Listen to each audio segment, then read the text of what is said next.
Hello दोस्तों, अगर आपको हमारे चैनल्स डर एक एहसास और डरावनी रातें की कहानियां सुनना पसंद है तो हमारा एक और चैनल है जहां पर आपको भूत प्रेत की जानकारी के साथ साथ डरावनी कहानियां भी सुनने को मिलती हैं, और वो भी मेरे फेस कैम के साथ।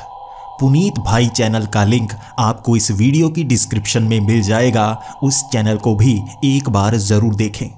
तो अब बढ़ते हैं आज की कहानी की ओर।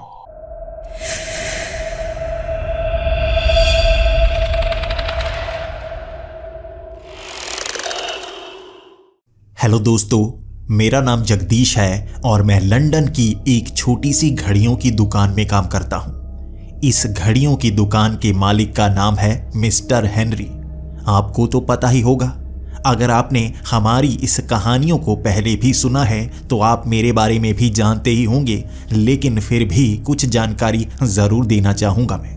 जब मैं इस घड़ियों की दुकान पर लगा था तो मुझे भी लगा था कि छोटी मोटी घड़ियों की दुकान होगी, लेकिन असल में यहाँ पर जादूगरी, तंत्र विद्या और भूत प्रेत को काबू करने वाले ऐसे यंत्र पड़े हैं जो किसी के पास नहीं होंगे। साधारण घड़ियों की दुकान नहीं है ये। यहाँ पर हम घोस्ट हंटर्स हैं जो भूतों को पकड़ते हैं। हमें ऐसे कॉन्ट्रैक्ट्स मिलते हैं जहाँ भूतों को भगाया नहीं जा सकता। हम वहाँ पर जाते हैं और भूतों को पकड़ कर लाते हैं या उनका अंत कर देते हैं। हमने ऐसे ऐसे मिशन किए हैं जिसे सुनकर हर कोई हैरान हो जाता है। कभी कभी लोगों को भूतों पर यकीन नहीं होता। हमारी जैसी कई छोटी छोटी संस्थाएं काम कर रही हैं जिसके बारे में लोगों को पता नहीं होता। आज भी मैं इस घड़ियों की दुकान पर ही बैठता हूं और यहाँ पर हमसे मदद मांगने के लिए दूर दूर से लोग आते हैं। कभी कभी उनको मदद चाहिए होती है और कभी कभी वो हमें फंसाना चाहते हैं। वो भूतों की ऐसी जगह पर हमें भेज देते हैं जहाँ उन्हें लगता है हम बाहर निकल कर नहीं आ सकते, लेकिन हम इतने तरह के प्रेतों को संभाल चुके हैं, पिशाचों को संभाल चुके हैं कि हम अब डरते नहीं। यही तो हमारा काम है, इस दुनिया को भूत प्रेत से दूर रखना, उसकी सुरक्षा करना, यही हमारा काम है। हमें कई केस मिलते हैं जिसमें पुलिस वाले भी हमारे साथ काम करते हैं, लेकिन कभी कभी कुछ ऐसे मिशन आ जाते हैं जो हमारे भी होश उड़ा देते हैं।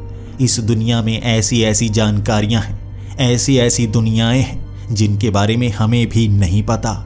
नए नए मिशन में हमें नया नया कुछ देखने को मिलता है, और इस बार भी कुछ ऐसा ही हुआ था। ज़्यादातर इस घड़ियों की दुकान में मैं ही बैठा होता हूँ और मिस्टर हेनरी बाहर गए होते हैं उन भूतों को भगाने के लिए। इस बार भी कुछ ऐसा ही था। मैं उस सीक्रेट रूम में जाकर उन चीज़ों को देख रहा था। वहाँ पर हेनरी के इतिहास की बहुत सारी चीज़ें थीं, वो मुझे धीरे धीरे बता रहे थे और पिछले 2 सालों से मैं यही सब कुछ तो सीख रहा था। लेकिन तभी एक चिट्ठी आई। मैं अमूमन इन चिट्ठियों को नहीं पढ़ता, मुझे नहीं पसंद। अगर किसी को मदद चाहिए तो यहाँ आकर मदद मांगे। चिट्ठियों के सहारे हम मदद नहीं करते, क्योंकि कई बार उस जगह पर पहुँचने के बाद हमें पता चलता है कि वो आदमी झूठ था। ना तो हमें पैसे मिलते हैं और ना ही हमारा खर्च निकल पाता है। इतनी दूर फ्लाइट पकड़कर हम पहुंचते हैं, वहां झूठ साबित होता है, वापस आना पड़ता है, खर्च बहुत ज़्यादा हो जाता है। इसीलिए हेनरी ने कहा था, जब भी कोई चिट्ठी आए फेंक देना डस्टबिन में। जब तक कोई यहाँ नहीं आता हम उस मिशन पर नहीं जाते। लेकिन ये चिट्ठी बहुत ही सुंदर थी। ऊपर से पुराने फूल लगाए गए थे जो सूख चुके थे। मुझे लगा ये किसी बच्चे ने भेजी होगी।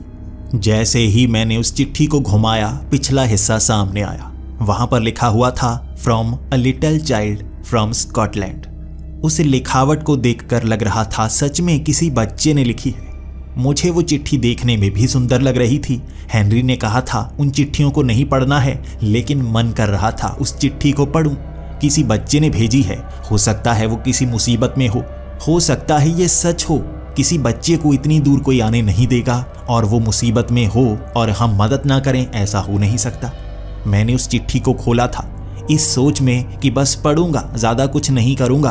अगर मुझे कहीं पर भी लगा कोई चालाकी मार रहा है तो मैं इस चिट्ठी को फाड़कर फेंक दूंगा। लेकिन जैसे जैसे मैं वो चिट्ठी पढ़ता गया, ये तो मुझे समझ में आ गया था, सच में ये चिट्ठी किसी बच्चे ने ही लिखी है। वो टूटी फूटी सी राइटिंग कोई बच्चा ही लिख सकता है। कई शब्द ऐसे थे जो सही तरह से समझ में नहीं आ रहे थे, लेकिन पूरी लाइन को मैं समझ पा रहा था। कोई बच्चा था, स्कॉटलैंड के जंगलों में छोटा सा गांव होगा, वहां पर रहता है। उसने कई बार कंप्लेंट की है पुलिस को, लेकिन पुलिस वहां पर आती ही नहीं। वो बहुत ज़्यादा परेशान है, लोग मर रहे हैं और पुलिस कहती है किसी बीमारी के कारण उनकी मौत हो रही है। लेकिन उस बच्चे ने लिखा था, नहीं, बीमारी के कारण लोग नहीं मर रहे हैं, यहाँ पर पिशाच आते हैं जो लोगों को उठा कर ले जाते हैं, उनका खून पीते हैं, उन्हें मार भी देते हैं। इसी तरह यहाँ लोगों की जनसंख्या घट रही है। आसपास जितने भी गांव हैं सब डरे हुए हैं और इस जगह को छोड़ने वाले हैं, लेकिन कई बुजुर्ग इस जगह को छोड़ना नहीं चाहते, इसलिए हमें यहाँ पर ये दर्द भुगतना पड़ता है। मैं ये चिट्ठी भेज रहा हूँ इस आस में कि आप मेरी मदद करेंगे। अगर आप मदद नहीं भी करेंगे तो भी ठीक है, आखिर आपसे बात तो हो पाई। अगर आप मदद ना भी कर पाए, एक चिट्ठी भेज दीजिएगा, उसमें बता दीजिएगा कि किस तरह से एक पिशाच को मारा जा सकता है, ताकि हम भी एक पिशाच को मार पाएं, हम बदला ले पाएं। ये चिट्ठी को पढ़ते पढ़ते मेरी आंखों में आंसू आ गए थे। एक छोटे से बच्चे ने चिट्ठी भेजी थी जो बहुत ही परेशान था, पिशाचों से परेशान था। अब मैंने ठान लिया था वहां पर जाकर देख कर जरूर आना है। ये बच्चा सच बोलता हो सकता है। क्यों इसके घर वाले डर रहे हैं, पुलिस वहां पर क्यों नहीं आती, इसका जवाब तो मुझे उसी गांव में मिलेगा। पूरा एड्रेस बताया गया था, पूरी लोकेशन बताई गई थी जिसके सहारे हम वहां तक पहुंच सकते थे। मैं इंतजार करता रहा। शाम को वहां पर हेनरी आए जो बहुत ज्यादा गुस्से में थे। उनका गुस्सा भी जायज था। उन्हें एक ऐसी हवेली में भेजा गया था जहां पर बहुत सारे भूत थे। उन भूतों के बारे में बताया ही नहीं गया था। वहां पर भूतों के साथ चुड़ैलें भी थी और हेनरी अपना सारा सामान लेकर नहीं गए थे। कभी भूत उन पर हमला करते, उनसे मुकाबला हेनरी जैसे ही करते, चुड़ैलें हमला करना शुरू कर देती। उनके कपड़े बहुत ज़्यादा फट चुके थे, वो अधनंगे मेरे सामने खड़े थे और उन्हें देखकर मुझे बहुत ज़्यादा हंसी आ रही थी। मैंने भी कह दिया, जिंदा बचकर आ गए, इतनी उम्र हो गई है आपकी, अब भी बचकर आ जाते हैं। और मुझ पर और ज़्यादा भड़कने लगे थे। मार कर सबको आया हूँ, किसी को छोड़ा नहीं, भले ही कपड़े फट गए मेरे। इसके बाद उन्हें चाय पीनी थी और मैं पास वाले किसी रेस्टोरेंट से एक चाय का प्याला ले आया। हम वहाँ टेबल पर बैठे चाय पी रहे थे और बातों बातों में मैंने उस चिट्ठी की बात भी कर दी। मैंने कहा एक बच्चा स्कॉटलैंड में है, उनके गांव में पिशाच आकर हमला करते हैं, उठाकर ले जाते हैं, बच्चों को मारते हैं, सबको मारते हैं, हमें उनकी मदद करनी चाहिए। हेनरी कह रहे थे, नहीं नहीं, झूठ होगा, तुम बताओ कितनी बार चिट्ठी को पढ़कर हम गए हैं और वहां जाकर कुछ नहीं निकला, सच बताओ। मैंने कह दिया, हाँ हुआ तो बहुत बार है, लेकिन इस बार ये मुझे सच लग रहा है। इस चिट्ठी में जो लिखावट है वो किसी बच्चे की है और मुझे नहीं लगता कोई बच्चा झूठ बोल रहा होगा। यहाँ ध्यान से देखिए, इस चिट्ठी के अंदर कहीं कहीं खून के छींटे भी पड़े हुए हैं। ज़रूर वो बहुत ज़्यादा डरा हुआ होगा या वहाँ पर कोई घटना घट रही होगी जिस कारण हर जगह खून के धब्बे से पड़े हुए हैं। हेनरी भी उस चिट्ठी को पढ़ने लगे थे। उसके बाद उन्होंने वो बड़ा सा लेंस उठाया और चिट्ठी को देखने लगे। हाँ, है तो ये असली खून। अगर कोई झूठ बोल रहा हो तो इस तरह से खून के छींटे नहीं फेंकेगा, और वो भी असली। मुझे कुछ गड़बड़ लगती है, इस बच्चे ने ही चिट्ठी क्यों भेजी है। इसके बाद मैं भी कहे जा रहा था, जाकर देख कर आना चाहिए, वैसे भी इतने पैसे कमाए हैं। अगर वहां पर ये गांव ना भी मिला, हम स्कॉटलैंड घूमने जाना चाहते थे ना, वहां घूम आएंगे उन पहाड़ों में। हमें वैसे भी वो पहाड़ बहुत ज़्यादा पसंद हैं। हेनरी पहले मान नहीं रहे थे, अंत में वो मेरी बात मान ही गए। इसके बाद मैं हेनरी को कह रहा था, हमें सारा सामान पैक करना चाहिए, बड़े बैग लेकर चलते हैं। अगर वहां पर पिशाच निकले तो उन्हें मारने का सारा सामान हमारे पास होना चाहिए।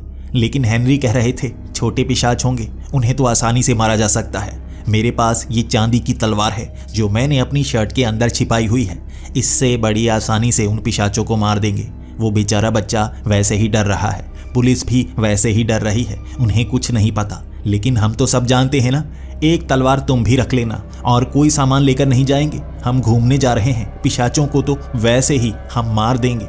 मैं हेनरी को कह रहा था, पिशाच खतरनाक भी हो सकते हैं। कई बार हमारा सामना ऐसे पिशाचों से होता है जिनकी शक्तियां अलग होती हैं, नई होती हैं। हेनरी मान नहीं रहे थे तो मैंने भी उनसे कहा, मैं वहां अधनंगा नहीं होना चाहता।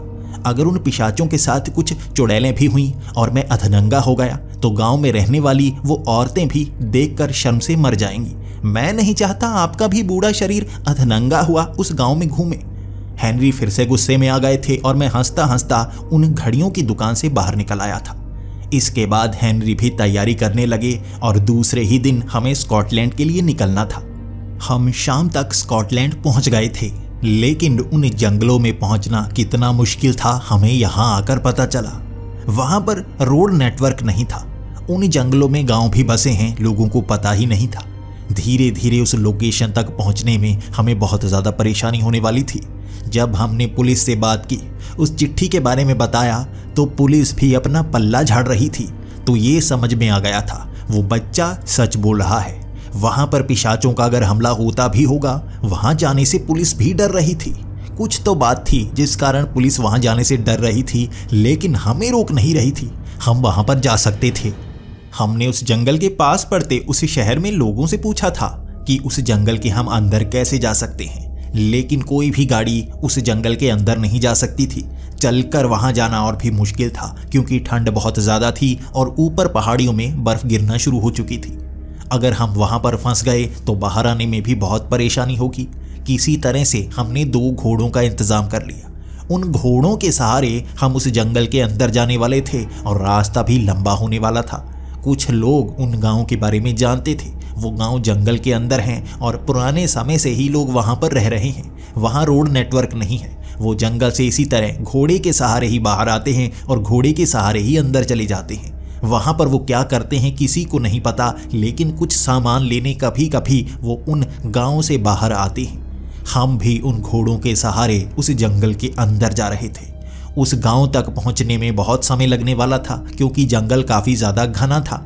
रात में ठंड हो जाती, इसलिए हमने कई सारी चीज़ें अपने साथ रखी हुई थी। हमारे 3 बैग बड़े बड़े फुल थे। उसमें से बहुत सारा सामान तो उन तरह के पिशाचों को मारने के लिए था, लेकिन यहाँ ठंड के कारण छिपना भी मुश्किल हो रहा था। जब घोड़े की सवारी काफ़ी समय तक हमने कर ली तो हमारी भी पीठ दर्द करने लगी थी। तो हेनरी ने कह दिया था, बूढ़ा शरीर है, अब ज़्यादा सफ़र नहीं कर सकता, मैं यहाँ थोड़ी देर बैठना चाहता हूँ, फिर आगे चलेंगे। मैंने भी हाँ कर दिया था, क्योंकि मैं हेनरी को जानता था। वो अमूमन थकते नहीं, लेकिन अब उनकी उम्र बढ़ने लगी थी और घोड़े का सफ़र करना इतना भी आसान नहीं होता। झटके बहुत लगते हैं। एक पेड़ के नीचे हम दोनों बैठ गए थे। एक तरफ हमने आग जला ली थी। आग के कारण हम हाथ सेके जा रहे थे और गर्मी हो चुकी थी, इसलिए मज़ा भी बहुत आ रहा था। बातें हम करते गए। हमने कुछ पीस चिकन के लिए हुए थे और उस आग में सेकते सेकते उसे भी खा रहे थे। बातों बातों में पता ही नहीं चला हम 2 घंटे वहीं पर बैठे रहे। लेकिन जैसे ही हमारी नज़र अपने घोड़ों पर पड़ी, घोड़ों के ऊपर से सामान गायब था। हमारे 3 बैग गायब थे और हम बहुत ज़्यादा डर गए। हमारे उन सामान के बिना हम यहाँ पर कुछ नहीं कर सकते थे। खाने पीने का सामान हमने सामने रखा था, इसलिए वो बच गया। गद्दे और मोटे मोटे कोट भी हमारे सामने पड़े थे, वो बच गए। लेकिन पिशाचों को मारने के लिए जो भी सामान चाहिए था वो तो घोड़ों के ऊपर टंगा था। ये कैसे घोड़े हैं, आवाज़ तक नहीं की, कोई चुराकर हमारा सामान ले गया। और ये कौन हो सकता है हमें ये भी नहीं पता। अगर हम बाहर जाकर पुलिस में कंप्लेंट भी करेंगे तो पुलिस इस जंगल के अंदर नहीं आना चाहेगी, और ये मुश्किल की घड़ी थी। हेनरी ने कह दिया, अब यहाँ पर आए हैं तो उस गांव तक ज़रूर पहुँचेंगे। हमें अब सामने वाले रास्ते से ही जाना होगा। और उस नदी के पास पास वो रास्ता काफ़ी आसान सा लग रहा था। वहाँ हमने घोड़ों को भगाना शुरू कर दिया था। ऐसा लग रहा था इस रास्ते का इस्तेमाल काफ़ी किया जाता है। वहाँ सीधा रास्ता बना हुआ था। भले ही काफ़ी ज़्यादा घास थी, लेकिन घोड़े भाग सकते थे। अब उन घोड़ों पर बैठे हम आगे बढ़ रहे थे। इस रास्ते में आसानी तो हो रही थी, लेकिन धीरे धीरे धुंध सी होने लगी थी। इस धुंध में दूर दूर तक देख पाने में मुश्किल हो रही थी, इसलिए हमने घोड़ों की रफ्तार कम कर दी थी। कहीं पर नदी घूमी तो भागते हुए घोड़े रुक नहीं पाएंगे और हम नदी के अंदर। इतनी ठंड में इस बहाव वाली नदी के बाहर निकलने में भी परेशानी होगी और हमारे पास ज़्यादा सामान नहीं है। वापस शहर में जाते जाते हमारी कुल्फ़ी बन जाएगी और यहीं पर गड़ जाएगी। हम दोनों ने ये बात कर ली थी, जिसके बाद हमने घोड़ों को धीरे कर दिया था। एक समय तो ऐसा आ गया कि घोड़ों के ऊपर बैठने में परेशानी होने लगी थी। हमने अब उतर कर घोड़ों को साथ चलाना शुरू कर दिया।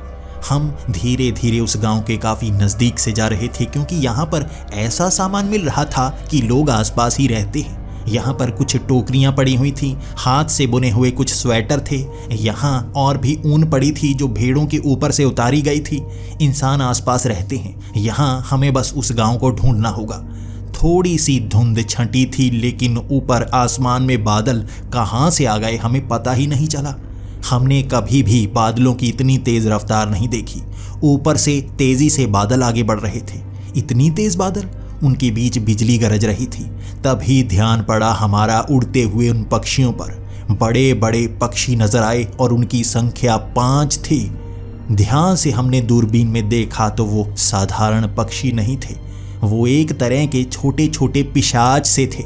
वो 4 से 5 फुट के होंगे और उनके पंख लगे हुए थे। वो सफ़ेद रंग के थे और उड़ रहे थे।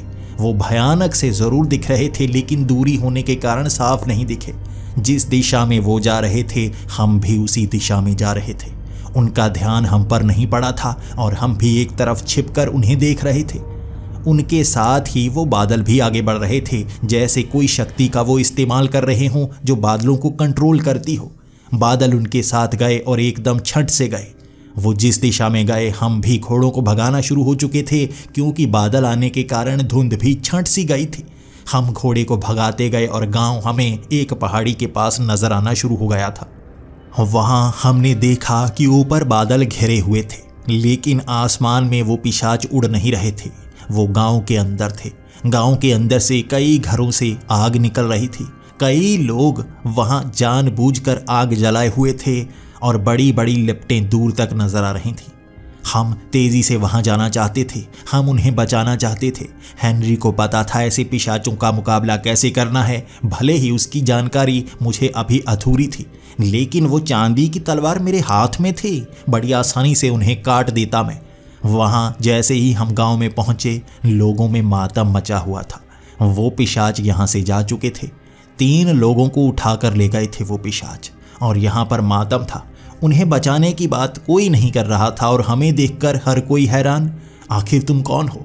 उन्होंने वो तलवारें उठा ली थी और लोगों की संख्या कम से कम 50 होगी जो हमें घेर कर खड़े हो गए थे। वो हम पर हमला करना चाहते थे। वो हमसे पूछ रहे थे तुम कहाँ से आए हो?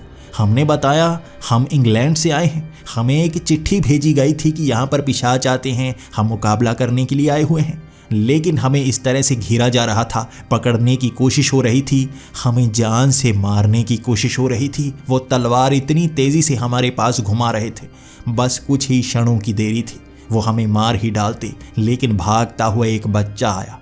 उसने कहा ये मेरी चिट्ठी है, ये मैंने भेजी थी। ये तो हेनरी अंकल को भेजी थी ना, हेनरी अंकल जो भूत पकड़ते हैं। मैंने उनके बारे में बहुत कुछ सुना है, उनकी किताबें पढ़ी हैं, उनके आर्टिकल देखे हैं। वो अखबार जब शहर से आती है मैंने उनके आर्टिकल देखे हैं। ये भूतों को मार सकते हैं। उस बच्चे ने ये कहा था और पूरे गांव में सन्नाटा सा छा गया था। हर कोई हमें एक आस की नज़र से देख रहा था, जैसे हम कोई मसीहा हों। उसके बाद हमें एक बड़े से हॉल में बिठाया गया। आसपास कई घरों में आग लगी हुई थी। कुएं के अंदर से लोग निकल रहे थे, जो कुएं के अंदर इसलिए छिपे थे ताकि उन पिशाचों से बच सके। बच्चों को भी जमीन में जो बेसमेंट बनाई गई थी उनमें से निकाला जा रहा था। वहां भीड़ बढ़ती जा रही थी। यानी ये पिशाच लोगों को मारते हैं और इनसे बचने के लिए लोग किस तरह से छिप जाते हैं। मैं उनसे बात कर रहा था, आखिर यहाँ पर होता क्या है, ये पिशाच कहाँ से आते हैं? उन्होंने कहा पिछले 15 से 20 सालों में ये पिशाच कहीं से यहाँ आ चुके हैं और ये आते ही रहते हैं। कभी कभी बहुत सालों बाद हम किसी एक पिशाच को मार पाते हैं और वो एक ही दिन में सड़ गल कर खत्म हो जाता है। हमारे पास कोई सबूत तक नहीं रहता, लेकिन ये पिशाच फिर से उतनी ही संख्या में आना शुरू हो जाते हैं। 5 पिशाच। हम जितने भी पिशाचों को मारें ये शायद खुद को जिंदा कर लेते हैं और 5 की संख्या फिर से बनकर हमारे ऊपर टूट पड़ती है। हमें ये इसी तरह से परेशान कर रहे हैं, हमारा खून पीते हैं। कुछ लोगों को ये छोड़ देते हैं, लेकिन बाकियों को ये खा जाते हैं, मार देते हैं। ये कहीं उस पहाड़ी के ऊपर जाते हैं, जहाँ पर क्या करते हैं हमें नहीं पता। वहाँ पर पुराने ज़माने का एक किला है, जहाँ जाने की हिम्मत किसी की नहीं होती। कभी वहाँ हमारे इस गांव का लीडर गया था, लेकिन वापस नहीं आया।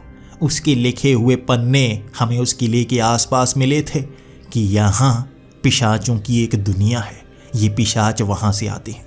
बस इतना ही जान पाए थे। उसके बाद उस किले में पिशाचों की संख्या बढ़ने लगी थी। 5 से ज़्यादा पिशाच हैं वहाँ पर, और जब वहाँ पहुँचो तो वो टूट पड़ते हैं। हम कुछ नहीं कर पाते, बस खुद को बचाते रह जाते हैं। पिछले 15 से 20 सालों में हम इसी तरह घटनाओं का सामना करते जा रहे हैं। हमारी जनसंख्या जितनी बढ़ती है उतनी घट जाती है, और अब लगता है इस गांव को छोड़ने का समय आ गया है। आसपास और भी कई गांव हैं, हर गांव में यही सब होता है। अब इन जंगलों को छोड़ने का शायद समय आ चुका है। यहाँ घर बनाने का कोई फायदा नहीं, ये पिशाच एक एक करके सबको खा जाएंगे।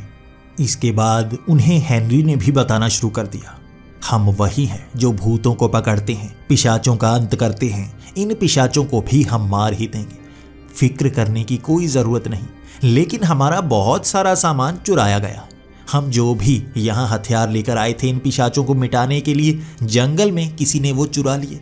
तो गांव वाले बताना शुरू हुए, वो झोल मकड़ियाँ हैं, झोल मकड़ियाँ जो उन पिशाचों के आसपास रहती हैं। उन पिशाचों ने किस तरह से ये झोल मकड़ियाँ बनाई हैं किसी को नहीं पता, लेकिन ये उन चीज़ों की रक्षा करती हैं जो पिशाचों को मार सकती हैं। वो उन्हें चुरा कर ले जाती हैं, वहाँ तक पहुँचा देती हैं। उन पिशाचों को सब कुछ पता लग जाता है। झोल मकड़ियाँ पेड़ों पर इस तरह से चिपकी होती हैं कि आपको टहनी ही लगेंगी, वो आपको नुकसान नहीं पहुँचाएंगी, लेकिन आपका सामान चुरा लेंगी, आपको भटका देंगी, आपको डरा देंगी। और कभी कभी ऐसी जगह पर आप हों तो वो झोल मकड़ियाँ एक आकार बना लेती हैं एक दूसरे से चिपक कर कि आपको पहाड़ी से गिराने की कोशिश करती हैं। बस इतना ही कर पाती हैं। आपका सामान भी उन झोल मकड़ियों ने ही उठाया होगा। अब हम जान गए थे कि यहाँ क्या क्या हो रहा है, और इस झोल मकड़ी की जानकारी हम दोनों को नहीं थी। मैं हेनरी की तरफ देखे जा रहा था, हेनरी मेरी तरफ देखे जा रहे थे। मैंने भी कह दिया, आपकी उम्र ज़्यादा है, मुझे क्या पता, आपको पता होगा। फिर हमने उन गांव वालों से पूछा, आखिर वो पिशाच कब कब आते हैं? तो उन्होंने कहा कि हर रोज़ वो आते हैं, कभी तबाही मचाते हैं तो कभी सिर्फ ऊपर उड़कर चले जाते हैं। ज़्यादातर तो वो उड़कर जाते हैं, कभी कभी नीचे उतरते हैं जब उन्हें खतरा नज़र आता है। उन्हें नज़र आता है कि यहाँ कुछ चल रहा है, उन्हें ख़त्म करने के लिए वो हमला कर देते हैं। अब हम जानते थे उन्हें यहाँ पर कैसे बुलाना है। कल फिर से वो यहाँ पर आएंगे, यहाँ उन्हें ख़त्म करने की पूरी कोशिश करेंगे, 5 को मार डालेंगे और उनका शरीर भी ख़त्म कर देंगे ताकि वो दोबारा ज़िंदा ना हो पाए। इन्होंने भी कई बार मारा है, वो ज़िंदा हो जाते हैं। हम तो उन्हें पकड़कर यहीं पर कैद करेंगे और ऐसे मारेंगे दोबारा ज़िंदा नहीं हो पाएंगे। इसके बाद वो रात हमने वहीं पर गुजारी थी। गांव वाले बहुत अच्छे थे, लेकिन बहुत ज़्यादा परेशान थे। अगली सुबह उन्होंने तैयारी कर रखी थी। बच्चों को बेसमेंट में भेज दिया गया था। कुएं के अंदर जितने छिप सकते थे छिप चुके थे। कई जगह खड्डे किए गए थे जिनके अंदर भी लोग छिपे हुए थे। इतनी बड़ी संख्या वाला गांव किस तरह से वीरान पड़ जाता है दिन के वक्त, हमने खुद देखा था। कुछ लोगों को जंगलों में जाकर खाना लाना पड़ता है। एक तरफ फसल उगाई जाती है, उस फसल को वो पिशाच बिल्कुल नुकसान नहीं करते। जैसे वो चाहते हैं कि गांव वाले यहीं पर रहें, फलते फूलते रहें, बस वो उनका शिकार करना चाहते। इस समय दिन के वक्त जो भी खाने पीने का सामान है उसे लेने के लिए सब लोग जंगलों में चले जाते हैं। फसलों की कटाई होती है और इसी वक्त वो हमला करते हैं।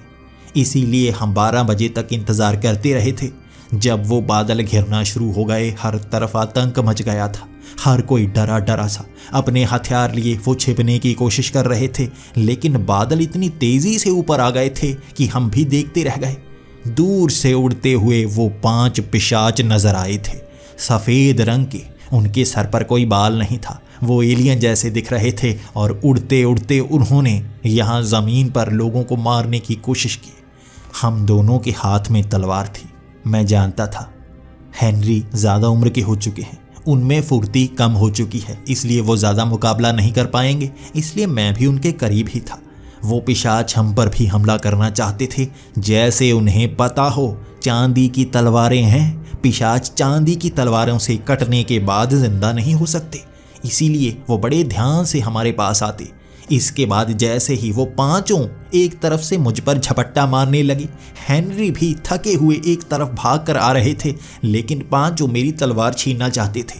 जब एक साथ 5 पिशाच आप पर हमला करें तो बहुत मुश्किल होती है। मैं तलवार हिला नहीं पा रहा था क्योंकि दो पिशाचों ने मेरी दोनों बाजुओं को पकड़ रखा था। एक पिशाच मेरे कपड़े फाड़कर अपने उन पंजों को मेरी छाती के अंदर गड़ाना चाहता था, जैसे वो जानता हो उन्हें मारने की तैयारी हमने ही की है। हेनरी दूर थे, लेकिन वो फेंकी गई तलवार बिल्कुल निशाने पर लगी थी। मेरी छाती को फाड़ने की कोशिश करने वाला वो पिशाच अपनी गर्दन को ही धड़ से अलग करवा चुका था। हमारे सामने वो पिशाच तड़प रहा था। उसका सर भी बार बार हिल रहा था, उसका धड़ भी बार बार हिल रहा था। भले ही वो चांदी की तलवार से कटा हो, लेकिन जुड़ने की कोशिश कर रहा था। हमने इसके बाद फायदा उठाकर 2 पिशाचों को एक तरफ मैंने पकड़ा, 2 पिशाचों को अब हेनरी पकड़ चुके थे। भले ही वो पिशाच ताकतवर थे, लेकिन हमें भी तरीका था पिशाचों को संभालना कैसे है। उनके पंख वो सबसे ज्यादा दर्द को उन्हें महसूस करवाते हैं। पंखों पर मारे गए वार उन्हें बहुत दर्द देते हैं और यही तो हम कर रहे थे। 2 पिशाचों को संभालने में मुझे परेशानी नहीं हुई। मैं उस तलवार की उल्टी साइड उनके पंखों पर मारकर बार बार छेद किए जा रहा था। भले ही वो छेद को भर लेते, लेकिन दर्द तो उन्हें होता। तलवार का सीधा हिस्सा मुझे वो मारने नहीं देते, इस तरह से तलवार को उल्टा ही पकड़ रखा था। उल्टे हिस्से से ही हम दोनों वार किए जा रहे थे। वो दर्द से करा रहे थे और अब भागने की कोशिश करने लगे थे। 2 पिशाच जो हेनरी के पास थे वो आसानी से उड़ सकते थे, लेकिन हेनरी ने तभी तलवार के वार से उन दोनों के 2-2 हिस्से कर दिए। वो सामने कटे पड़े थे और तड़प रहे थे। मैंने भी अपने उन दोनों पिशाचों में से एक को काट डाला था और 4 पिशाचों को अपने सामने मरा हुआ देख गांव वालों में भी हिम्मत जाग गई थी। कभी उन्होंने एक से ज्यादा पिशाच का शिकार नहीं किया था। पिशाच ताकतवर होते हैं और वो समझ नहीं पाते थे पिशाचों को संभालें कैसे, लेकिन हम तो यही काम करते हैं। जैसे ही एक पिशाच बचा था, वहां पर उस पर पानी के छींटे डालना हम शुरू हो चुके थे। पानी के कारण उनका खून जमने लगता है और खून की शक्ति का ही तो वो इस्तेमाल करते हैं। जैसे जैसे उनके शरीर पर वो पानी पड़ रहा था, भाप उठ रही थी। शरीर उसका ठंडा फिरता जा रहा था और वो उड़ने के काबिल नहीं रहा। उसके पंख इतनी तेज फड़फड़ा ही नहीं पा रहे थे कि वो उड़ पाए। पानी उस पर हम गिराते गए और गांव वाले भी हमारी मदद करने लगे। एक पिशाच को हमें जिंदा नहीं मारना है, इसे पकड़ना है, सब गांव वाले जानते थे। पानी डालते डालते वहां ठंड इतनी थी कि उसका शरीर जम सा गया, अकड़ सा गया। अब वो हिल तक नहीं पा रहा था और बड़े बड़े रस्सों के सहारे हमने उसे जकड़ लिया था। हम उसी बड़े हॉल में उसे एक बड़े से खंबे से बांध चुके थे। अब उससे सवाल जवाब करने का वक्त था। लेकिन जैसे ही उससे सवाल जवाब करने हम शुरू कर चुके थे, हम समझ गए थे ये जवाब नहीं देने वाला।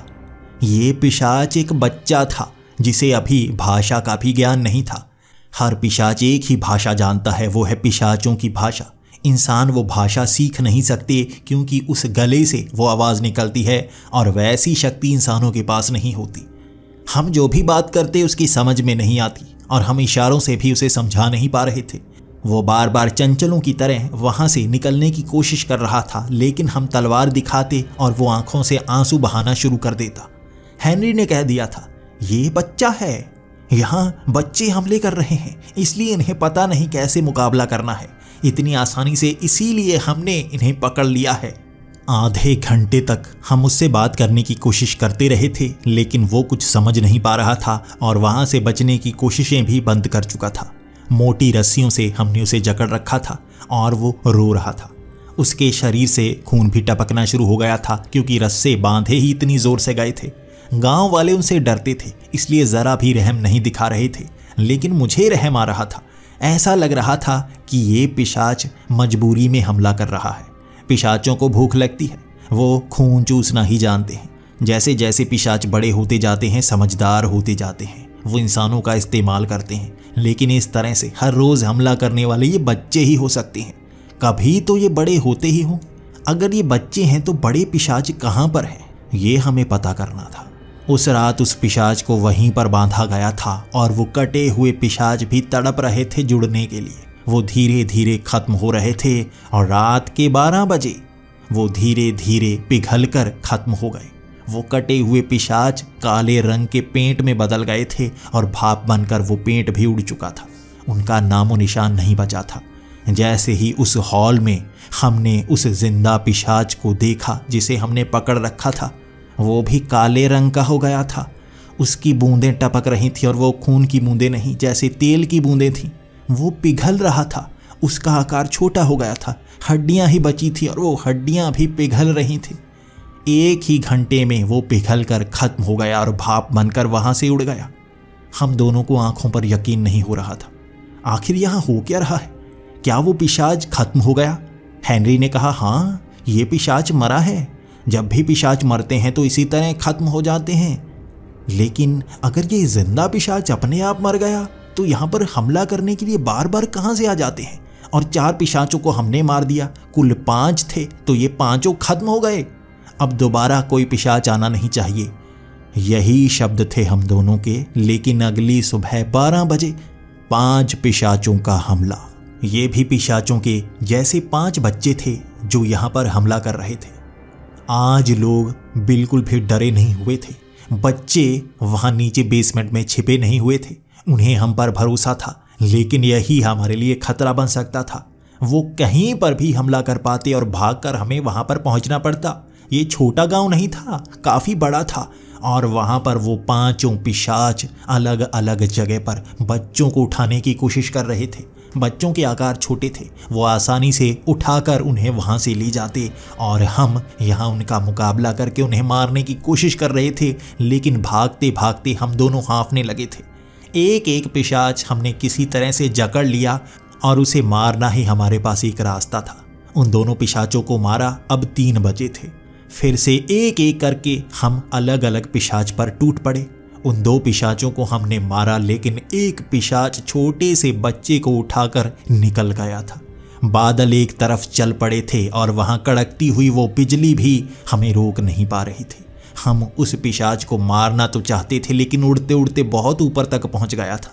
हमने वहां तीर कमान का भी इस्तेमाल किया जो उन गांव वालों ने बना रखा था, लेकिन वो उड़ता उड़ता बहुत ऊपर निकल गया था। अब हम उस बच्चे को नहीं बचा सकते थे। उसने बच्चे को अब तक मारा नहीं था, बस उसे ले गया था कहीं दूर। पूरा गांव मायूस था। वो हमारे चेहरे की तरफ देख रहा था और हम उस बच्चे को बचा नहीं पाए थे। हमने एक गलती कर दी थी। हमें नहीं पता कुल कितने पिशाच हैं। 5-5 करके आते हैं। कुल कितने हैं हम नहीं जानते। कितने मारने होंगे जिसके बाद इनका अंत होगा, हमारे पास इस सवाल का जवाब नहीं था। लेकिन उस बच्चे को बचाना जरूर था। वो कुछ ही घंटों में शायद उस बच्चे को मार देंगे। उससे पहले उस बच्चे को बचाना होगा। हमने पूछा था आखिर वो किला कहाँ पर है। उस चोटी की तरफ इशारा कर दिया गया था।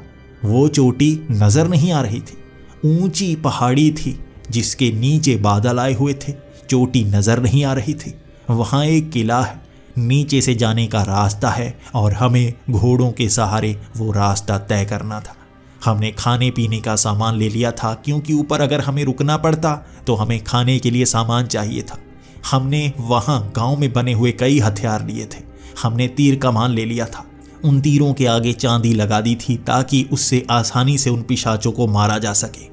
वहां पर वो झोल मकड़ियां भी होंगी, उनका मुकाबला भी करना होगा। और अगर ऐसी चीज उनके साथ काम कर रही है, हो सकता है और शक्तियां भी हों। वहां क्या क्या देखना होगा हम नहीं जानते थे। हम अब उस पहाड़ी पर चढ़ना शुरू हो गए थे। गोल गोल घूमते हुए उस पहाड़ी के शिखर तक जाना था हमें। घोड़े एक जगह तक ही पहुंचा पाए हमें। वहां से सीढ़ियां थी। वो सीढ़ियां काफी दूर तक जाती थी और काफी मुश्किल रास्ता था। कभी सीढ़ियां बहुत चौड़ी जिस पर चढ़कर ऊपर जाने में मुश्किल होती। हेनरी भी थकने लगे थे। वहां कई जगह सपाट सा मैदान था, उससे आगे जाना आसान होता। लेकिन एक जगह पुल सा बना हुआ था। वो पुल सीधा दूसरी पहाड़ी पर जाता। दूसरी पहाड़ी से वो एक और पुल था जो सीधा शिखर पर उस किले के अंदर पहुंचा रहा था। हेनरी ने कह दिया, चलो इस पुल के सहारे चलते हैं, बड़ी आसानी से ऊपर पहुंच जाएंगे। लेकिन मुझे कुछ गड़बड़ लग रही थी। वो पुल धीरे धीरे हिल रहा था। उस पुल के कई कोने देखे मैंने। ये बड़े बड़े जड़ों से बना हुआ एक पुल लग रहा था, जैसे पेड़ की जड़ें हों। अमूमन जंगलों में ऐसी जड़ों से बने हुए पेड़ नजर आते हैं, पुल नजर आते हैं। लेकिन यहाँ पहाड़ी के ऊपर जड़ों के इस तरह से पुल बना रखे हैं। किसने बनाए होंगे? और पेड़ों की जड़ें इतनी ऊपर तक नहीं आती, वो तो जमीन के नीचे होती हैं। मैंने हेनरी को कह दिया था, ना, यहाँ कुछ गड़बड़ है, ये पुल हिल रहा है, कई जगह से ऐसा लग रहा है जैसे दिल की धड़कन हो कई जगह। वो तलवार मैंने निकाली थी और उस पुल का एक कोना जैसे ही काटा, पूरा पुल हिलने लगा था। वो टहनियाँ थीं, वो जड़ें नहीं थीं, वहाँ मकड़ियों का आकार बनने लगा था। बड़ी बड़ी मकड़ियाँ जो जड़ों जैसी लग रही थीं। उनके सर पर दिल लगा हुआ था जो धड़क रहा था, लाल रंग का चमकता हुआ दिल। उसके अंदर से रोशनी निकल रही थी। इसके बाद हमने उन मकड़ियों को मारना शुरू कर दिया। उन जड़ों को इस तलवार से काटने में जरा भी परेशानी नहीं हो रही थी। 2 से 3 मकड़ियों को मारा था, बाकी मकड़ियां भाग गई। 4-5 जो इसी पहाड़ी पर थी वो भाग नहीं सकती थी। उन्हें या तो छलांग लगानी पड़ती या ऊपर चढ़ना पड़ता। हम उन्हें मारने की कोशिश कर रहे थे तो 5 मकड़ियां एक दूसरे से जुड़ गईं और बड़ा सा आकार बना लिया। वो हमें नीचे फेंकना चाहते थे, लेकिन उन 5 दिलों को वो कहाँ छिपाती। एक ही तलवार के झटके से 5 दिल उखाड़ दिए थे उनके शरीर के अंदर से और वो निष्ठल सी हो गई, वहीं नीचे गिर पड़ी। अब इन झोल मकड़ियों को इतना आसानी से मारा जा सकता है हमें नहीं पता था, लेकिन अब उस किले के अंदर जाने का समय था। हम उन सीढ़ियों के सहारे चलते चलते 2 घंटे में उस पहाड़ी के शिखर पर पहुंच गए। वो किला देखने लायक था। वहां से नीचे कुछ नहीं दिख रहा था, बादल से भी ऊपर आ गए थे हम। यहाँ इस किले में इतनी सुंदर सुंदर आकृतियां बनी हुई थी, बड़े बड़े स्टैच्यू बने हुए थे। वहाँ दीवारों पर भी कई तरह की कलाकृतियां की हुई थी। यहाँ सीढ़ियाँ संगमरमर की बनी हुई थी। देखने लायक था ये किला, और इस किले के अंदर जाने का कोई रास्ता नहीं। इस किले में जहाँ सीढ़ियाँ खत्म हो रही थी वहाँ दीवार थी। दीवार के पार जाया नहीं जा सकता था, उसके ऊपर चढ़ा नहीं जा सकता था। इसी किले के अंदर से आवाज़ें आ रही थीं, पिशाचों के उन बच्चों की, वैसी ही चीखें जैसी उसे पकड़ने के बाद वो पिशाच का बच्चा मार रहा था। लेकिन इस किले के अंदर कैसे जाएंगे? हम दोनों एक दूसरे से सवाल कर रहे थे। इस किले को ऐसे बनाया गया था जैसे इसके अंदर जाने का रास्ता उड़कर ही हो, और हमें और किसी तरीके से अंदर जाना था। एक तरफ हमने ज़मीन में जाती हुई गुफा देखी। उस गुफा में जाकर ही शायद अंदर से हम निकल पाते। हम भी उस गुफा में चल पड़े थे। वहाँ मकड़ियों के बहुत सारे जाले लगे हुए थे, वहाँ बहुत सारी जड़ें थीं। वहाँ पर कई तरह की बोतलें पड़ी थी जिनमें उबलता हुआ पानी था, उबलते हुए एसिड थे, और एक तरफ कुछ मशीन सी थी जो जड़ों को जोड़कर उस पर एसिड डाल रही थी। यहाँ बनाई जा रही थी मकड़ियाँ, लेकिन कोई बहुत ही शातिर ये काम कर रहा था। कौन हो सकता है? उस गुफा के सहारे हम अब उस किले के अंदर पहुंच गए थे। अंदर हमने देखा कड़कती हुई बिजली जो उस किले के शिखर पर पड़ रही थी। उस शिखर पर एक खंबा लगा था, उस खंबे पर बार बार बिजली पड़े जा रही थी, जिस कारण बिजली उस खंबे के सहारे उस किले के अंदर कहीं जा रही थी। इसके बाद हर जगह रोशनी घिर जाती। कुछ समय बाद रोशनी जैसे मध्यम हो जाती, बिजली कड़कती और अंदर फिर से बिजली पहुंच जाती और सारे बल्ब जैसे जलने लगते। हम उस किले के अंदर थे और ये बहुत विशाल किला था। इसके शिखर बहुत ऊंचे ऊंचे बनाए गए थे। उस किले के और अंदर गए। जैसे ही हम बड़े हॉल में पहुंचे, वहाँ कई कमरों में जाने के रास्ते थे, और यहाँ हमें कई सारे पिशाच दिखे। वो 5 नहीं थे, कम से कम 50 थे। उस बच्चे को एक टेबल पर लिटाया गया था। वो टेबल संगमरमर का लग रहा था, लेकिन नीचे टांगें लकड़ी की थी। वहाँ पर कई यंत्र उस बच्चे पर लगाए गए थे। उसके सर पर एक लोहे की टोपी पहनाई गई थी जिसमें तारें लगी हुई थीं। एक तरफ एक मशीन थी। ऊपर से जब बिजली पड़ती, उस मशीन में पहुँचती और वो मशीन में लगा बल्ब जलने लगता और वहाँ रोशनी घिर जाती। वो तरंगें ज़मीन में जाती और ज़मीन में कहीं खो सी जाती। वो तरंगे बच्चे में भी जाती। एक पल के लिए मैं डर गया। बच्चे को बिजली का झटका लगने वाला है, लेकिन बच्चा तड़पा नहीं था। उसके ऊपर से तरंगे निकलती और रंग बदल जाता उनका। वो लाल हो जाती और फिर ज़मीन के नीचे समा जाती। वो पिशाच इसी तरह कुछ कर रहे थे। हेनरी कह रहे थे इस बच्चे को बचाना होगा, लेकिन मैंने कहा नहीं, पहले तो हमें जानना होगा आखिर ये कर क्या रहे हैं। इन्होंने उस बच्चे को मारा नहीं है। वहाँ टेबल पर लिटाया हुआ है, कोई तरंगे ज़मीन में जा रही हैं। ये तारें सीढ़ियों के सहारे नीचे जा रही थी। हम उन सीढ़ियों के सहारे छिपते छिपाते नीचे पहुँचे तो नीचे हमें बड़े बड़े अंडे नजर आए। पारदर्शी अंडे उनके अंदर पिशाचों के बच्चे थे।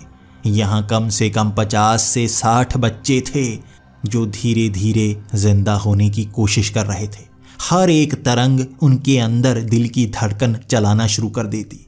वहाँ दिल की धड़कनें चलना शुरू होने लगी थी, वो जिंदा होने लगे थे, धीरे धीरे वो हिलने लगे थे। तो ये करते हैं ये पिशाच, यहाँ लोगों को लेकर आते हैं, उनकी शक्ति से शायद इन्हें जिंदा करने की कोशिश करते हैं। लेकिन इसके बाद क्या होता है मैं समझ नहीं पाया था। हम वहीं पर खड़े इंतजार कर रहे थे, तभी वो बच्चा चीखें मारने लगा। हम भागते हुए ऊपर गए। उस बच्चे को उन्होंने मारा नहीं था, बल्कि हथकड़ियों से कैद कर लिया था। उसके बाद सामने वाली जेल में उस बच्चे को लेकर गए। वहाँ और भी 15 से 20 कैदी थे, सारे बच्चे थे। उन बच्चों का इस्तेमाल किया जा रहा था यहाँ पर। यहाँ इन पिशाचों को उनकी धड़कन दी जा रही थी और इसके बाद उन बच्चों को यहीं कैद कर लिया जाता। लेकिन ये पिशाच जिंदा हो रहे हैं तो सिर्फ 5 की संख्या में क्यों आ रहे हैं? इनकी संख्या बढ़ क्यों नहीं रही? वहाँ उस रात हम उन बच्चों को बचाने की कोशिश कर रहे थे। वो बच्चे हमें देखकर खुश थे, लेकिन उन सलाखों को काटा नहीं जा सकता था। वो बड़ा सा ताला खोलने के लिए हमें एक पिशाच की ज़रूरत थी। उस पिशाच की उंगली ऐसी थी कि उसी को उस ताले में डालना पड़ता, उसके बाद वो ताला खुलता। वो पिशाच ही इस ताले की चाबी थे। ये हम कैसे करते, हम सोचते रह गए। लगभग 12 बजे के करीब एक पिशाच वहाँ घूमने के लिए आया हुआ था, शायद उन बच्चों को देखने के लिए, जबकि बाकी पिशाच कहाँ चले गए थे पता नहीं। नीचे पिशाचों की आवाज़ आ रही थी, वो जैसे उन अंडों से निकलने की कोशिश कर रहे थे। वो पिशाच यहाँ सलाखों के पास आकर तड़पना शुरू हो गया। उससे बूंदें टपकने लगी थी काले रंग की। हमने कुछ नहीं किया, वो खुद ब खुद मर रहा था। धीरे धीरे वो पिघलना शुरू हुआ और मैंने जल्दी से उसका हाथ काट डाला। चीखने नहीं दिया उसे, उसकी गर्दन के अंदर ही वो तलवार गाड़ दी, जिसके बाद वो और तेज़ी से ख़त्म होने लगा। चांदी की तलवार से पिशाच ऐसे ही ख़त्म होते हैं। उस उंगली से उन बच्चों को सलाखों से निकाल दिया था, लेकिन राज अभी भी गहरा था। आखिर यहाँ हो क्या रहा है? उन बच्चों को हमने जाने के लिए कह दिया था। उनके साथ एक आदमी भी बंद था जो उन्हें उसी गांव में ले जाता। उस आदमी को ये काम सौंपा था हमने। सब बच्चों को वहाँ से बाहर निकलवा दिया था। हमने उस गुफा का रास्ता बता दिया था। अब यहीं पर हमें रुकना था। यहाँ वो पिशाच पिघलकर ख़त्म हो गया था। बाकी पिशाच यहाँ पर मौजूद नहीं थे, लेकिन नीचे अंडों वाले पिशाच अब जिंदा हो रहे थे। 50 पिशाच। यहाँ पर यही हो रहा है, बार बार शायद ये पिशाच खत्म हो रहे हैं, नए अंडों से नए पिशाच निकल रहे हैं। हम नीचे पहुँच गए थे और एक बक्से में खुद को बंद कर लिया था। उस बक्से में 2 छेद थे जिसके सहारे हम देख रहे थे आखिर वो पिशाच क्या कर रहे हैं। अंडों से निकले हुए वो पिशाच वहाँ खड़े हो गए थे। उसके बाद सामने लगी वो पेंटिंग जिसमें अजीब सा किला बना हुआ था। वो किले के ऊपर लगा वो झंडा हिल रहा था। पेंटिंग ऐसी जैसे असली हो। उसके अंदर से उड़कर आता हुआ एक पिशाच देखा हमने। धीरे धीरे उसका आकार बड़ा हो रहा था। ये पेंटिंग नहीं, एक स्क्रीन लग रही थी जैसे टीवी हो। वो पिशाच वहाँ से निकला, वहाँ खड़ा हो गया। अजीब सी भाषा में उन पिशाचों को कुछ कहने लगा और वो पिशाच वो बात सुनकर ऊपर की तरफ निकल गए। 5 पिशाच सबसे पहले गए थे। हम जानते थे वो कहाँ गए होंगे। उसके बाद बाकी पिशाच अलग अलग जगह पर रखवाली के लिए खड़े होने लगे थे। यहाँ पर भी 3 पिशाचों को छोड़ा गया था। वहाँ उस पेंटिंग वाले किले से करीब 50 अंडे छोटे छोटे पिशाच ला रहे थे। उन अंडों को वहाँ रखा गया। उसके बाद उन्हें जिंदा करने के लिए धड़कन की ज़रूरत थी। तो ये चल रहा है। यहाँ पर पिशाच अपने आप ख़त्म हो रहे हैं और ये पिशाच इन अंडों को लाकर यहाँ और अपने बच्चे पैदा कर रहा है। लेकिन ये बच्चे मर रहे हैं, जिस कारण बार बार इसे अंडे यहाँ लाने पड़ते हैं, इन्हें ज़िंदा करना पड़ता है। एक पिशाच अब नीचे आया था और कुछ कहने लगा था। वहाँ हर तरफ पिशाच विचलित हो गए थे। वो बड़ा पिशाच जल्दी से पेंटिंग के अंदर चला गया और आज सब पिशाचों को किले के ऊपर से उड़ते हुए देखा था। वो कहीं जा रहे थे, जैसे उन्हें पता लग गया हो कि कोई यहाँ आया है, बच्चों को छुड़ा कर गया है। अब हमें ये डिसीज़न लेना था कि हम उस गांव में जाएंगे लोगों को बचाने के लिए या उस पेंटिंग के अंदर। उस किले में कुछ तो है जो उस पेंटिंग के अंदर है, वहीं से आता है वो पिशाच।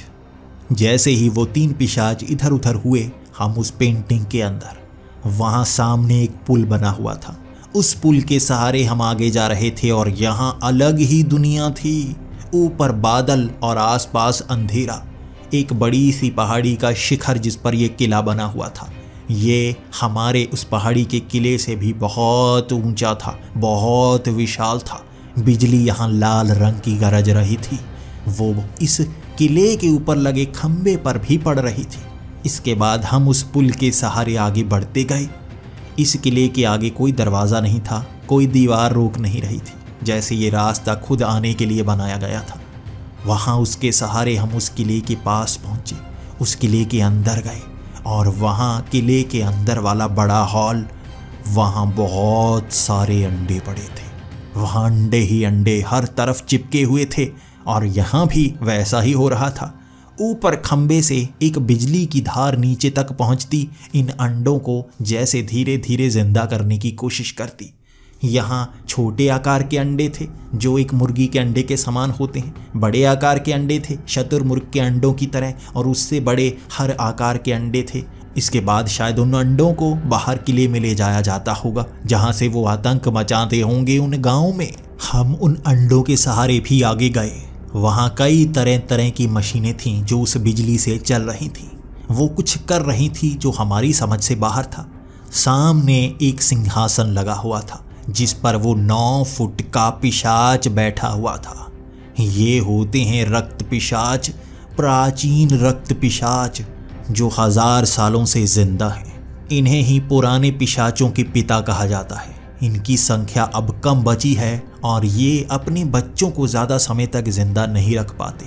अगर ये आबादी बढ़ा पाएँ तो इंसान जल्द ही खत्म हो जाएंगे। शायद किसी कारण ये बच्चों को जिंदा नहीं कर पाते। और यहाँ अपनी बाजू पर इसने पाइप लगा रखी थी जिससे धीरे धीरे खून उन पाइप में जाता और आगे मशीनों में छोटे छोटे अंडे बनने लगते। ये अपने खून से अंडे बना रहा था, अपने बच्चे पैदा कर रहा था, लेकिन इसके बच्चे ज़्यादा समय तक जिंदा नहीं रह पा रहे थे। इसकी तरह रक्त पिशाच प्राचीन बन नहीं पा रहे थे।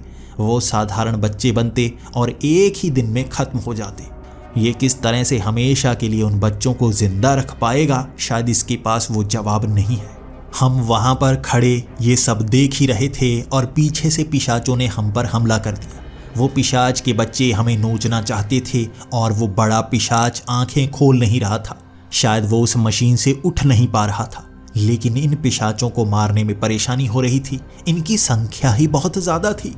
एक एक करके बड़ी तेज़ी से हम इन पिशाचों को काटे जा रहे थे। जल्दी जल्दी में 20 पिशाचों को मार डाला था, लेकिन ये बड़ी संख्या खत्म होने का नाम नहीं ले रही थी। हमारे पास वो तीर कमान था जो उनके सर के पार करते ही उनके शरीर तड़पने लगते। वो उनका दिमाग ही उनके सर से बाहर निकल चुका था। इसके बाद भी हम समझ नहीं पा रहे थे कैसे रोकें।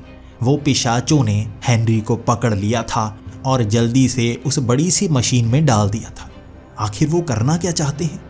इसके बाद वो मुझे भी पकड़ने की कोशिश करते रहे, लेकिन मैं वहाँ से ऊपर तक भाग गया था।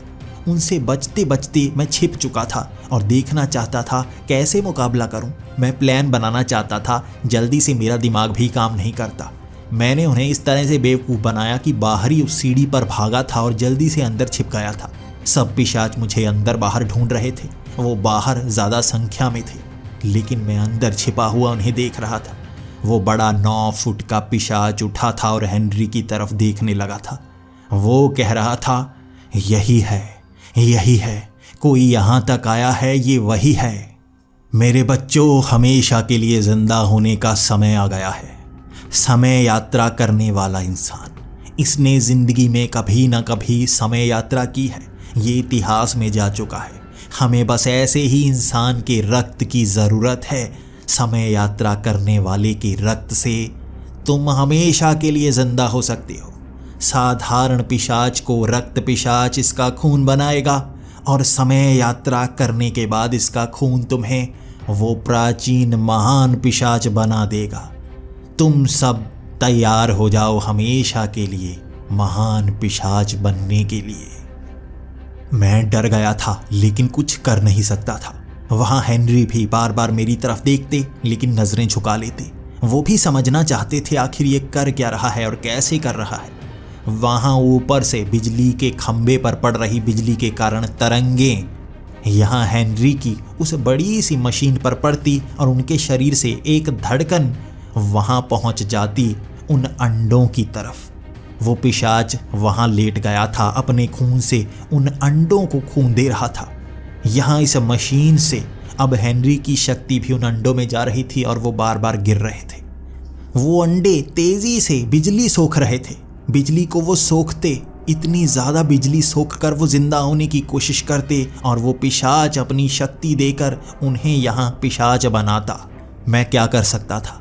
वो सब पिशाच बाहर मुझे ढूंढने में लगे हुए थे क्योंकि उस पिशाच ने कहा था जल्दी और है कोई तो ढूंढो। मैं भी समय यात्रा कर चुका था, मैं भी उनको जिंदा कर सकता था। और यहाँ खाली जगह देखकर उस तलवार को लिए मैं उस पिशाच को मारना चाहता था, लेकिन वहाँ हेनरी ने मना कर दिया। वो तड़प जरूर रहे थे लेकिन कह रहे थे इस महान पिशाच को मारा नहीं जा सकता, ये प्राचीन पिशाच है, इसे इस तरह से नहीं मार सकते, कैद करके ही मार सकते हैं। इसे सिर्फ कैद किया जा सकता है और यहाँ कुछ नहीं है इसे कैद करने के लिए। तुम्हें यहाँ से भागना होगा, अब हमारे पास कोई रास्ता नहीं है। ये सब पिशाच जिंदा हो सकते हैं। यहाँ भागने से पहले मुझे मार देना और बचकर निकल जाना। शायद मुझे मारने के बाद ही ये पिशाच मर पाएंगे क्योंकि मेरा खून है इन पिशाच के बच्चों में। मेरी तरंगे जा रही हैं, मेरी धड़कन रुकते ही ये पिशाच के बच्चों की धड़कन भी रुक जाएगी। मैं ये करना नहीं चाहता था लेकिन हेनरी ने कहा था ये आखिरी रास्ता है। अब उन्हें मरना ही होगा इन पिशाचों के अंत के लिए, वरना हमारी इस दुनिया का अंत हो जाएगा। अगर मैं पकड़ा गया तब भी यही होगा। मैं हेनरी को मारना नहीं चाहता था और तभी मैंने सोचा वो बिजली की तरंगें उन्हें जिंदा कर रही हैं। वो खंबे को नीचे से ही हिला दिया था मैंने, उन तारों को ही काट दिया था, इसलिए बिजली की तरंगें उन अंडों तक नहीं जा रही थी, लेकिन वो शक्ति को सोखना चाहते थे। वो तारें मैंने उस पिशाच पर लगा दी। उसका खून तो पहले ही चूसा जा रहा था शरीर पे। उसके शरीर में जितनी भी बिजली थी वो अंडे इतनी तेजी से सोख रहे थे कि वो तड़पने लगा था। वो शक्ति जो बिजली से आ रही थी अब उसके शरीर से खींची जा रही थी।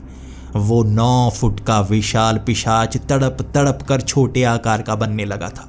5 फुट का छोटा सा पिशाच जो तड़प रहा था, बार बार कहे जा रहा था तारे निकालो, मुझे वो खा जाएंगे, तारे निकालो। जब सारी शक्ति उस पिशाच की सोख ली उन अंडों ने तो वो हिलकर जिंदा होने की कोशिश कर रहे थे। मैंने उस पिशाच को खींचकर अलग कर दिया ताकि पूरी तरह से वो अंडे पिशाच ना बन पाए। छोटे आकार का वो महान पिशाच ज़्यादा शक्तिशाली नहीं था, शक्ति नहीं थी उसमें। इसके बाद उसकी एक उंगली को उस ताले में लगाया जहां हेनरी को बंद किया गया था और मैंने हेनरी को भी बाहर निकाल दिया था। इतने अंडे थे यहाँ पर, लेकिन अगर मैं पिशाच को ही यहाँ से ले जाता तो एक दिन में ये मर जाते। यही हो सकता था। इन पिशाच के अंडों को कोई जिंदा ही ना करे तो धीरे धीरे ये खत्म ही हो जाएंगे और शक्ति तो इन्हें पूरी मिली नहीं है। हमने उस बड़े से हॉल में वो लैब में आग लगा दी थी, जिसके बाद वो पिशाच उड़ते हुए अंदर आ रहे थे और धीरे से हम बाहर निकले और उस पुल के सहारे भागते हुए उस पेंटिंग से बाहर आ गए। हम 2 नहीं थे, उस पिशाच को भी अपने साथ बाहर ले आए थे।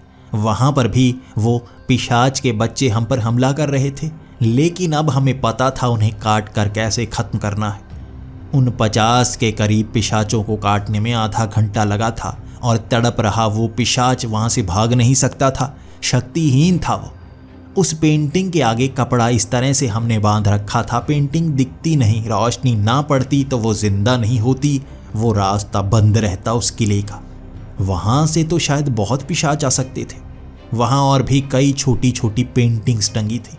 एक पेंटिंग में एक घर था जिस पर लगा हुआ झंडा हिल रहा था।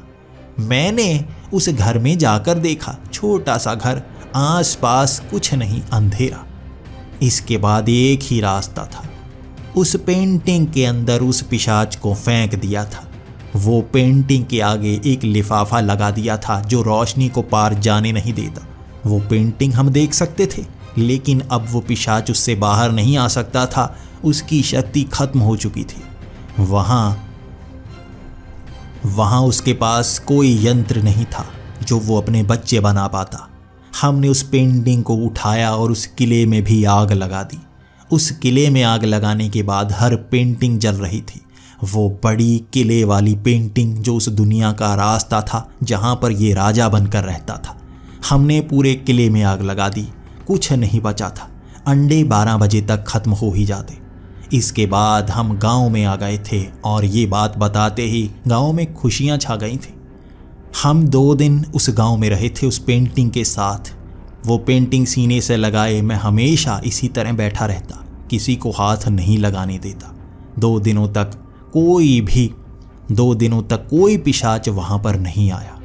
वो पिशाच किसी और जगह से यहाँ पर लाया गया था और ये काम किसने किया था हमें नहीं पता। 15 से 20 साल पहले वो पेंटिंग कहीं से यहाँ पहुँची होगी, जिसके बाद से ये पिशाच इस तरह से अपने बच्चों को जिंदा करने की कोशिश करता रहा। ये प्राचीन पिशाच बहुत कम बचे हैं और शायद इन्हें कैद करके ही रखा गया है। अब ये पिशाच भी इस पेंटिंग में हमेशा के लिए कैद रहेगा। उन गांव वालों से विदा ली हमने और वापस हमें उसी घड़ियों की दुकान में आना था। हमने लगभग 1.5 दिन का सफ़र किया था वापस दुकान में आने को। इसके बाद उस पेंटिंग को पीछे लगा दिया गया। वहाँ पेंटिंग के आगे जो कांच लगाई थी वो हर रोशनी को रोक देती। बस वो हिलती हुई पेंटिंग नज़र आती। उसके अंदर की दुनिया में कोई पहुँच नहीं पाता। कभी कभी उस घर के अंदर से 2 आंखें नज़र आती हैं। वो पेंटिंग देखकर हर कोई डर जाता है। हम जानते हैं उस घर में कौन है और क्या कर सकता है। वो कभी आज़ाद नहीं होगा और जो भी ज़िंदगी है उसकी वही उस घर में ख़त्म होगी। वो अकेला रहेगा क्योंकि वो एक पिशाच है, दुनिया को ख़त्म करने का इरादा रखने वाला।